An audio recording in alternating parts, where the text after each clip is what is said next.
The morning my father died, I was in the middle of closing our biggest acquisition deal of the year. My phone buzzed twice during the meeting, calls from my brother Michael that I silently declined, too focused on the negotiations to step away. It wasn't unusual for him to call multiple times when he wanted something. Patience had never been his strong suit. The third call came from St. Mary's Hospital. By then, it was too late. Ms. Alexandra Chen. The nurse's voice was gentle but clinical. I'm calling about your father, James Chen. There was a massive heart attack. We did everything we could, but the rest of her words faded into a dull roar as my world tilted sideways. My father, the titan of Chen Industries, the man who seemed invincible even at 68, was gone. Just like that, in the middle of a regular Tuesday while I was arguing about profit margins and market projections. I don't remember leaving the meeting or driving to the hospital. The next clear memory I have is standing in the hallway outside the cardiac unit, staring at my brother Michael's back as he spoke in hushed tones with our father's personal physician, Dr. Harrison. Even from behind, I could read the tension in Michael's shoulders, the way his hands kept clenching and unclenching at his sides. Ally. He turned at the sound of my heels on the linoleum, his face a mask of grief and something else I couldn't quite read. Where were you? I called twice. I was in the Miller acquisition meeting, I said, my voice sounding strange and distant to my own ears. I didn't know it was about Dad. Of course you were working, he scoffed, that familiar note of derision creeping into his tone. Always the perfect corporate princess, aren't you? Too busy to even answer your phone when your father is dying. The words hit like a physical blow. But I was too numb to argue. Michael had always been like this, quick to anger, quick to blame, especially when it came to me. As the older sibling and only son, he'd grown up expecting to inherit everything, to be our father's natural successor. Instead, Dad had made us co-CEOs 3 years ago, splitting the leadership of Chen Industries between us. Michael never forgave either of us for that decision. The next few days passed in a blur of funeral arrangements, press releases, and endless meetings with the board of directors. Chen Industries was a publicly traded company now, but the Chen family still held controlling interest. With Dad gone, questions about succession and leadership needed to be addressed quickly to maintain market stability. I threw myself into the work, finding comfort in spreadsheets and policy documents while Michael handled the more public aspects of our father's passing. He'd always been better at that part anyway. The handshakes, the sympathetic smiles, the quiet assertions that Chen Industries would remain strong and stable through this transition. It wasn't until a week after the funeral that I finally made it to Dad's house.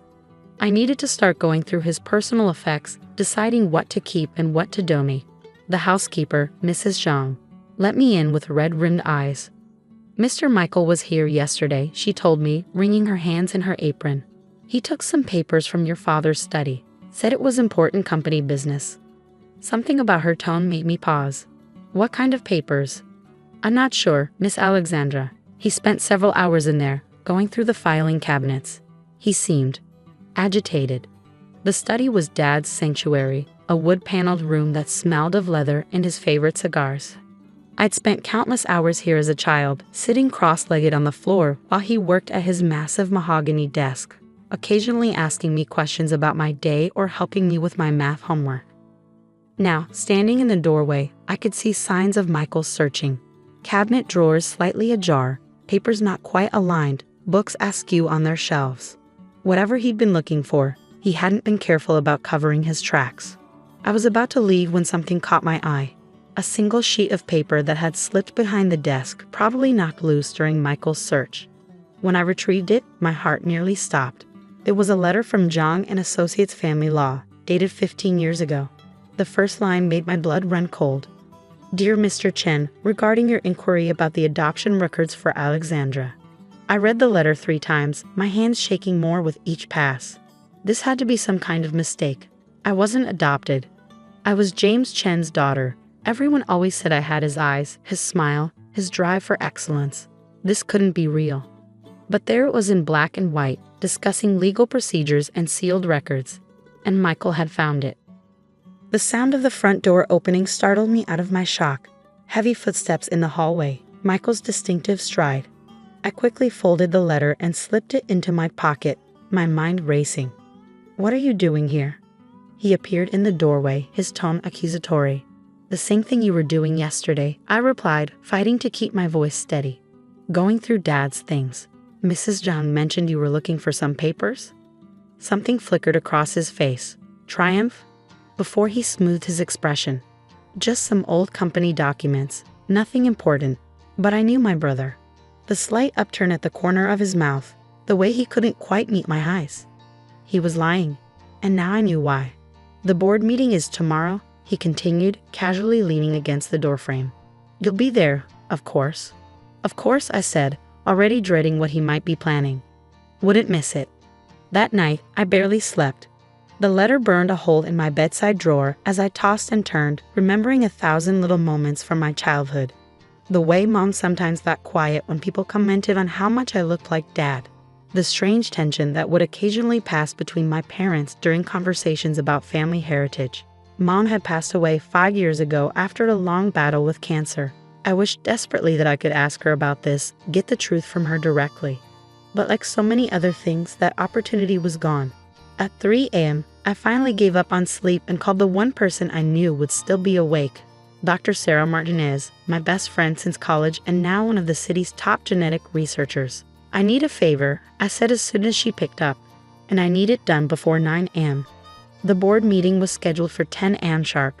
I arrived early, watching the members file in one by one. These were people I'd known for years, some since I was a child sitting in on meetings with my father. They nodded respectfully as they passed, offering quiet condolences. Michael arrived last, striding in with a thick manila envelope under his arm. He didn't look surprised to see me. If anything, his smile grew wider. "Before we begin," he said once everyone was seated, "I have an important announcement to make, one that will significantly impact the future leadership of Chen Industries." This was it. I gripped the arms of my chair, bracing myself for what was coming. "As you all know, my father's wish was for his children to lead this company together." Michael began, his voice carrying that practiced sincerity he was so good at.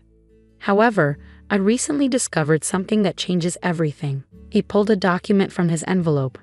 I recognized it as a copy of the letter I'd found. Alexandra Chen is not actually a Chen at all. She was adopted as an infant. The room erupted in murmurs. I could feel every eye turn to me, some with shock, others with pity. Michael wasn't done. "Blood is thicker than water, sister," he said, emphasizing that last word with just enough doubt to make it sting. "The Chen family built this company. Chen blood should lead it." I moved to have Alexandra removed from her position as co-CEO, effective immediately. I let the chaos swirl around me for a moment, waited for Michael's smile to reach its peak of triumph. Then I slowly opened my purse and withdrew my own envelope. "You're right about one thing, Michael," I said, keeping my voice clear and steady just like Dad had taught me. "Blood is thicker than water." The silence in the boardroom was absolute as I stood, smoothing down my charcoal gray blazer, the one Dad had given me for my last birthday. "Before anyone votes on Michael's motion, I think we should review all the evidence, don't you?" Michael's smile faltered slightly. "The adoption papers speak for themselves, Alexandra. There's nothing else to discuss." "Actually," I said, pulling out the first document from my envelope, "there's quite a bit to discuss, starting with these DNA test results completed just this morning." The color drained from Michael's face as I handed copies to each board member. "As you can see, I had my DNA compared to samples from both our father and our mother, which were stored at St. Mary's Hospital. The results are quite interesting." I turned to face my brother directly. "I am, without any doubt, James Chen's biological daughter. In fact, I share more genetic markers with him than you do, Michael. Would you like to explain that?" He shot to his feet, sending his chair crashing backward. "This is ridiculous. Those results are obviously fake. Dr. Sarah Martinez from the National Genetics Institute supervised the testing personally." I continued calmly. "She's on standby to verify the results via video call if anyone has questions." But that's not even the most interesting part. I withdrew another document, this one yellowed with age. "This is a letter from Mom to Dad, dated a year before I was born. I found it last night in Dad's safe deposit box.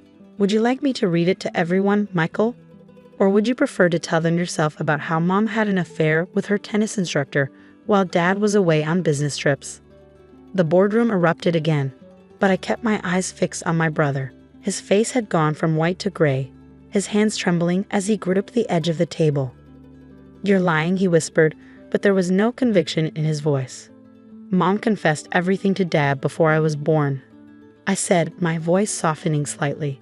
"They worked through it, decided to stay together. Dad raised you as his own, never treating you any differently. He loved you, Michael. We all did." "That's impossible," he stammered, but I could see the memories clicking into place. The subtle differences in his appearance from Dad's side of the family that everyone had always politely ignored. The way Mom would sometimes get teary-eyed when he won tennis tournaments in high school. Dad knew that blood wasn't what made a family, I continued, addressing the board now. He chose to keep this secret to protect both Michael and our mother's reputation. And he chose to make us co-CEOs because he believed in both of our abilities, regardless of biology. I placed my hand on the stack of documents in front of me. "I have no intention of using this information to challenge Michael's position in the company. That's not what Dad would have wanted. But I will not stand by and let him use false accusations to seize control." Mr. Thompson, the head of the board and Dad's oldest friend, cleared his throat. "I think we've heard enough. Michael, do you wish to withdraw your motion?" My brother stared at the DNA results in front of him, his whole world visibly crumbling. Slowly, he nodded. "Then this meeting is adjourned," Mr. Thompson announced.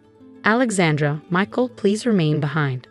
The other board members filed out, some shooting sympathetic glances our way, others clearly trying to hide their fascination with this family drama. Once we were alone, Mr. Thompson sighed heavily. "James told me everything years ago," he admitted. "Made me promise to keep the papers safe, just in case something like this ever happened. I'm sorry I didn't step in sooner, but he wanted you both to work things out on your own." Michael had sunk back into his chair, head in his hands. "Why didn't he ever tell me?" "Because he didn't want you to feel any different," I said gently, sitting beside him. "You were his son, Michael. Biology didn't matter to him." "I've been so angry," he whispered. "So jealous of how he always praised you, how he trusted you with more responsibility. I thought he was choosing you over me because you were his real daughter." "He wasn't choosing anyone," I replied. "He was trying to prepare both of us to lead together. That's still what I want, if you're willing to try." Michael looked up at me, his eyes red-rimmed. "How can you even want to work with me after what I just tried to do?" "Because you're my brother," I said simply, "and Dad taught me that family is about more than blood." The weeks that followed weren't easy. Michael took a leave of absence to process everything, spending time with a therapist to work through his feelings of betrayal and identity crisis. I handled the day-to-day operations of Chen Industries alone, just as Dad had prepared me to do. Both of us. I squeezed back, remembering all the moments that had led us here, the fights, the jealousy, the secrets, and finally, the truth that had set us all free.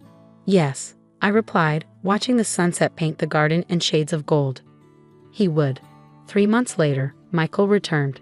He was different, humbler, more thoughtful. We had long conversations about our childhood, our parents, and the future of the company. Slowly, we began to rebuild not just our professional relationship, but our personal one as well. A year after Dad's death, we finally held the memorial service he had requested in his will, standing in his favorite garden at the Chen estate. Michael and I together unveiled a bronze plaque that would mark the entrance to the new James Chen Innovation Center at the company headquarters. The inscription read, "Family is not defined by blood, but by love, trust, and the legacy we choose to build together." As we stood there, shoulder to shoulder, I felt Dad's presence more strongly than ever. He had known this moment would come, had prepared for it, planned for it, even from beyond the grave. His final lesson to both of us wasn't about business strategy or market dynamics. It was about the true meaning of family. Michael squeezed my hand. "He would be proud of us," he said softly. That evening, as I sat in Dad's study, now my study, I found myself opening his old leather journal.